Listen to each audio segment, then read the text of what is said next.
season for Utah football. It's been pretty similar to last season, right? At least the feeling does. The circumstances are not exactly the same here, but still, after a tough Pac-12 loss on the road, the Utes could still get their way to conference championship game, but they had to take that first big step, and they did so last night against the 7th-ranked Trojans. They exchanged blow for blow with USC. USC scoring on the first 3 possessions of the game and holding the lead all the way until the final minute. And then when the game was on the line, there's no doubt who Kyle Whittingham wanted with the ball in his hands. We called a play that the ball would be in his hands to either find an open receiver or tuck it and get in the end zone, and he did just that. He has been so incredible for us ever since he took over in game 4, whatever it was last year. It's just been a great feeling to have him at the controls of the offense. Cam Rising did just about everything in this game, becoming the first Utah quarterback since Brian Johnson in 2005 to pass for more than 400 yards in a game. Rising finished with 415 yards, 2 touchdowns. He also rushed for 60 yards and 3 touchdowns, including that game-winning 2-point conversion. And his favorite target was tight end Dalton Kincaid. What a special night he had. 16 receptions on 16 targets, second all-time, and the most by a tight end. And he had 234 yards receiving, also second most in Utah history. Every time we get in the huddle, this dude kind of takes over, says a few things, and we just kind of roll from there. I just love his leadership. He's always the one that's bringing the group together, especially when we're going through adversity. Having that guy that can be vocal and bringing up the guys is what we need in tough situations. Just the relationship that we've been developing ever since he stepped on campus in 2020, and you see what he did tonight when he touches the ball like that. He makes plays and he extends them, and he can do it all, so we just got to make sure that we're getting him the ball. It really was a special night, a game that the Utes dedicated to the life and legacy of late teammates Ty Jordan and Aaron Lowe. The team wore those special helmets that honored the two with portraits and, of course, the TJAL logos on the back. After the game, they said those helmets were good reminders to battle back for that win.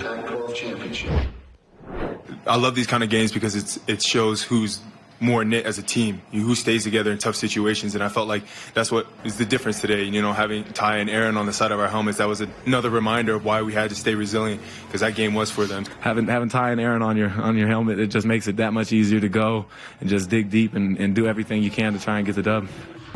Saturday is likely the last time we'll ever see USC in Rice-Eccles Stadium, and the Utes made sure to give the Trojans a proper send-off. One of the most thrilling games to ever take place in that stadium. Yeah, the Utes saved their Pac-12 title hopes, and once again, they honored Aaron Lowe and Ty Jordan in the process. Here's a look back at the sights and sounds from a night to remember.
Night.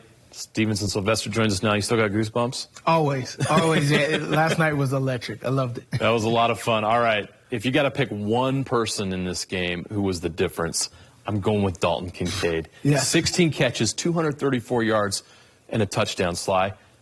We saw him do it. I want you to show us how he was able to do that. Man, well, first, Cam Rising was carving them up all over the place. Dalton Kincaid did an amazing job in the first quarter, which made USC double-team him. And so in doing so, opened things up for Devon Bailey and Money Parks. So USC realized we can't double-team him. So in the second half, Dalton Kincaid just went off. He went in man coverage here. Here they did put him in the slot, so he had a two-way go, put him in man, but he created separation and made an easy catch over the middle. Here they want to go zone, and so now that he doesn't have a guy in his face, he sets up the first down markers right here. The linebacker kept drifting. They found him, and then in this game he had 95 total yards after catch. Wow. Right, and that's some people's whole game. This guy did an amazing job, and so you can put him all over the field here. Here they have him in the Y-off position, and they sneak him out. It's 3rd and 1, and the defense is selling on run. He sneaks out the backside, gets behind these guys easy, and then here you see the yards after catch here. Dalton Kincaid was awesome last night. Gave them everything that they needed to pull out the win in the end. All right, Utes now get a well-deserved break before they go to Washington State a week from Thursday. You're back here in a moment to break down BYU. Sam?